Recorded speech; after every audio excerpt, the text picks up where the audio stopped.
Hey friends, and welcome back to Comic Issues Daily. We've got a jam-packed lineup today. We got massive MCU leaks, a big DC shakeup, franchise future, multiverse brawls, turtle madness, and even some collector gold at the end. It's a huge day for comics, movies, and TV. Let's dive in. I'm Brian, and this is Comic Issues Daily. So here we go. All right, we're kicking things off today with the major Marvel or MCU reveal. Jacob Dressler over at Screen Geeks confirmed that Mark Ruffalo is officially back as Bruce Banner, Hulk in Spider-Man Brand New Day. Filming on Tom Holland's fourth Spider-Man movie is in full swing, and fans have already knew John Bernthal was returning as the Punisher, but now there's set photos that seal it that Hulk is in the movie also. Ruffalo hasn't had a big MCU appearance since Endgame outside of the Shang-Chi cameo, so this is a big return. Teaming up Spidey, Punisher, and Hulk could deliver some truly iconic comic moments. The sequel's looking like part street-level grit, part gamma-fueled chaos, and I'm here for it. It should be a pretty fun, exciting one. Hey, Brian, how are you doing today? Hulk's back. Drop your favorite Spider-Man Hulk story in the chat and hit that bell so you don't miss the next Brand New Day update. And next, we got DC's parent company might be on the market, and that could shake up the whole industry. Warner Brothers Discovery is officially for sale. Mark Cassidy at comicbookmovie.com broke the news that Warner Brothers Discovery is officially considering a sale, and CEO David Zaslav confirmed they're receiving unsolicited interest from multiple parties even after rejecting Paramount Skydance's earlier offer. The board is reviewing all options, splitting into Warner Brothers and Discovery Global by mid-2026 and selling the whole company or breaking it up into separate deals. Possible buyers, Comcast and Netflix, are in the mix.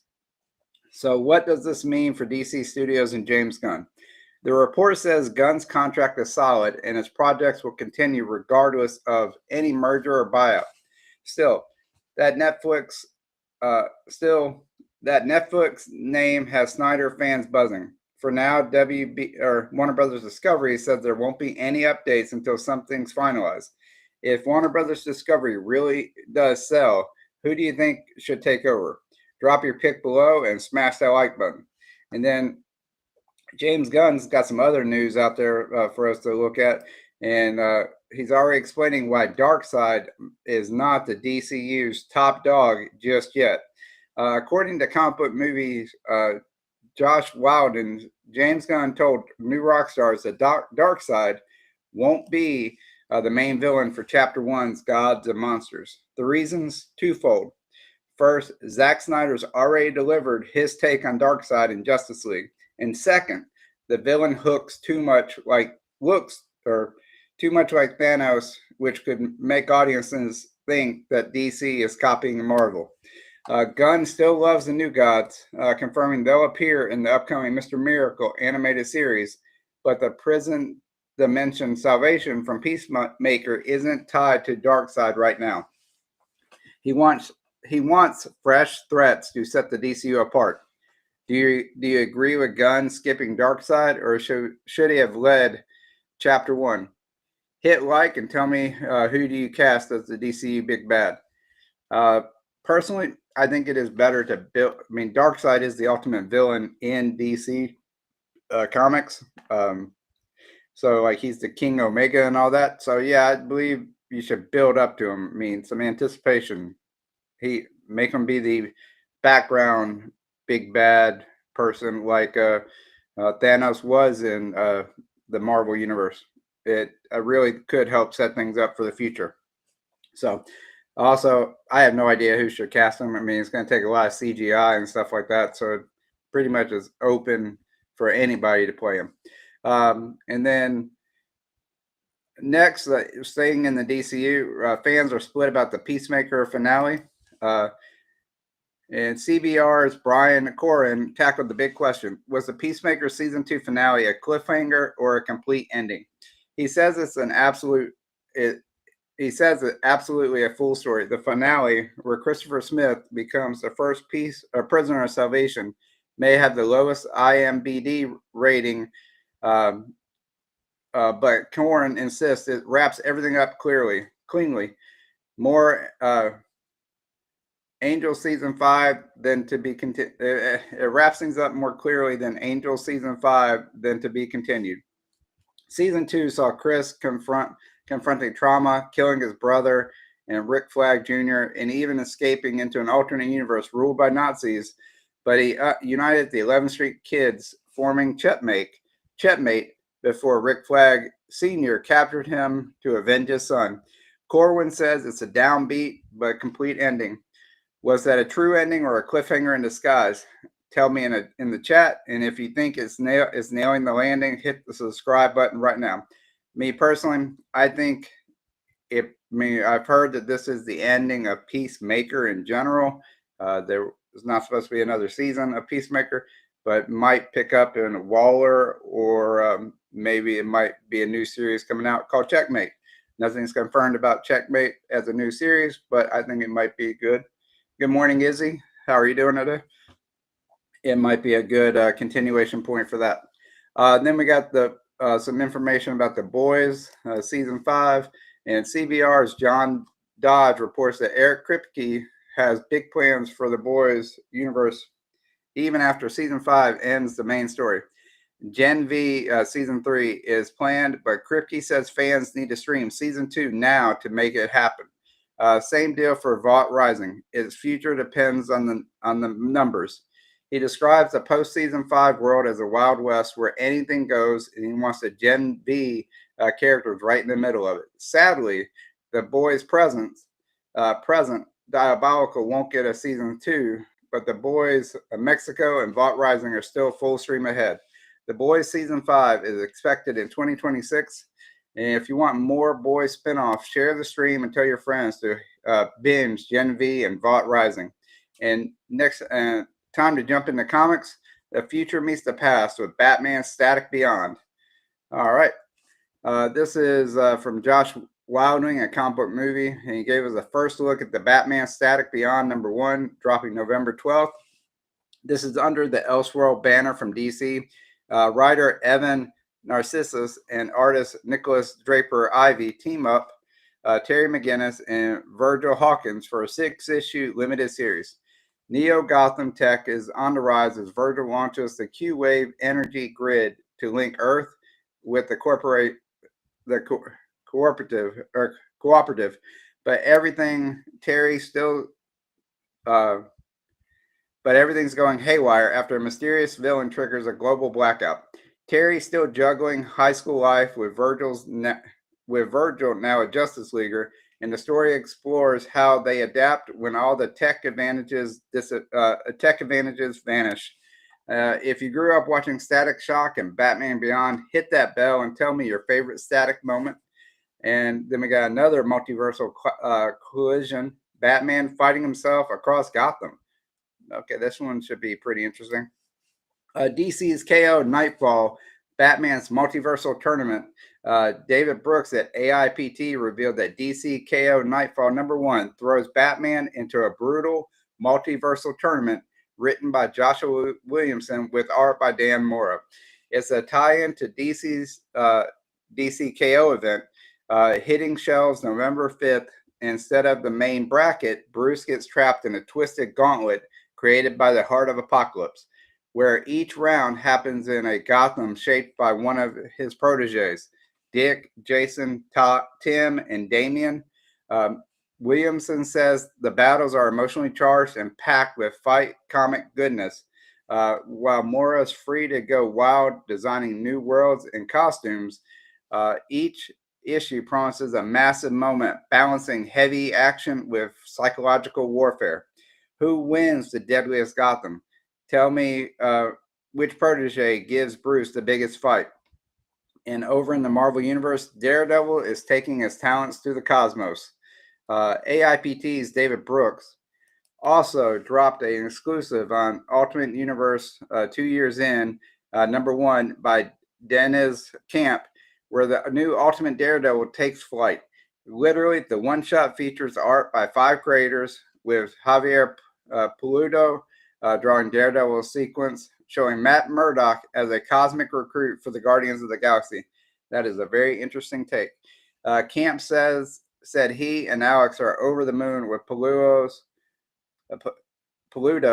work. The issue sets up Ultimate Endgame, where the Guardians travel the Ultimate Universe recruiting new heroes. It's a bold upgrade for the street-level hero and fresh start for the Ultimate line. Daredevil going cosmic. Hot take time. Genius or too far? Drop it in the chat and hit the like button. And next we got some shell shock from the sewers. The Teenage Mutant Ninja Turtle era is evolving again. And this one we got Cowabunga from AIPT's TMNT Tuesday, issue number 31, dropped a massive update on IDW's Turtle lineup.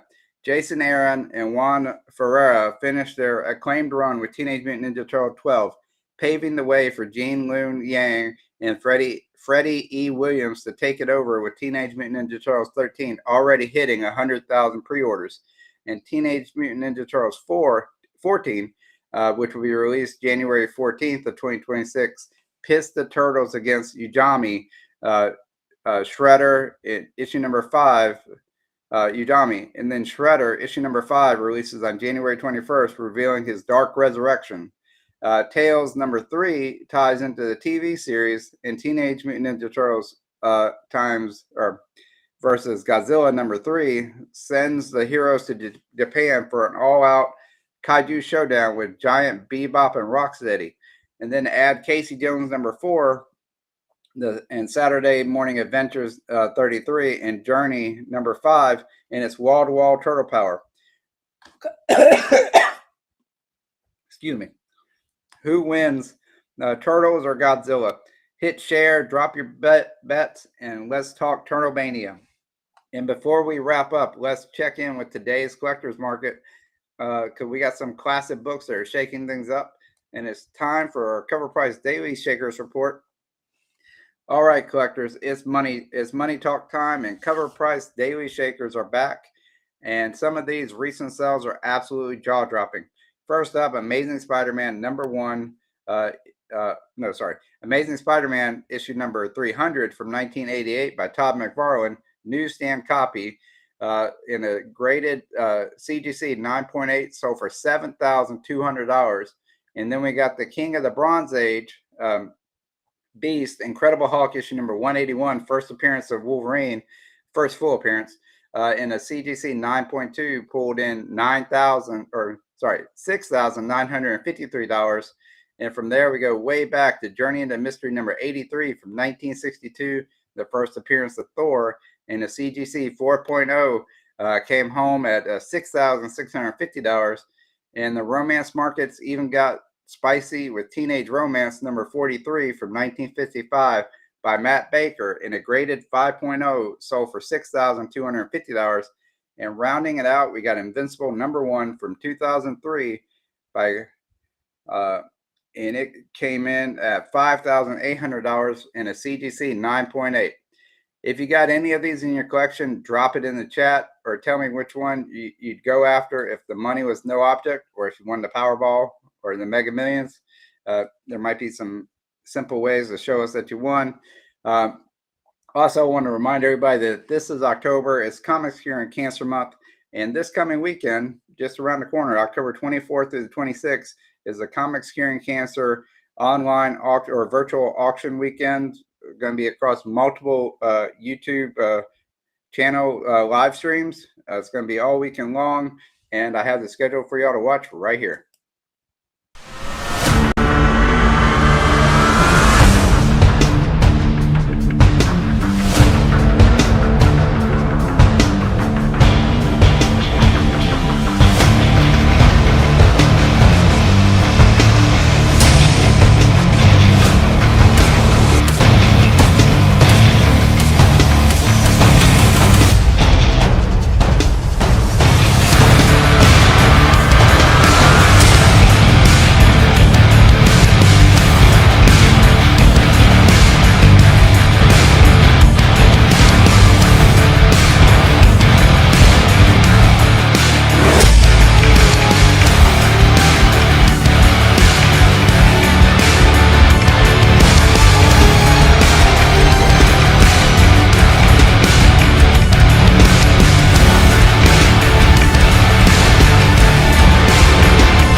right, that was the lineup for Comics Curing Cancer Weekend. Also, I wanted to remind everybody that I do another live stream every Sunday night at 6 p.m. Central, 7 p.m. Eastern, where I talk to comic book YouTube content creators about how they've grown their channel from 0 subscribers to where they are now and their YouTube journey along the way. And this past weekend, I interviewed Mike from 120 Comics. It was a great interview. Check that out in the rewind. I will not be having an episode or a live stream this Sunday because it's Comics Curing Cancer Weekend. Don't want to compete with anything there. So we'll not have one this weekend. We'll have one next weekend or the weekend thereafter. But I also want to give a shout out to the sponsor of I Have Comic Issues, Ron's Comic Closet. And if you use code I Have Issues at checkout, you can get 20% off your first purchase with Ron. He has new issues, back issues, other collectibles. Check that out. 20% off with the code I Have Comic Issues. That's the show. Huge news, massive shakeups, and killer collector updates. If you've had fun hanging out, hit the like button, subscribe, and drop your thoughts on today's lineup below. I'm Brian. This is Comic Issues Daily. I'll see you tomorrow for more from across the comic multiverse, and I hope all that your issues are comics. All right. Have a good one. See you tomorrow.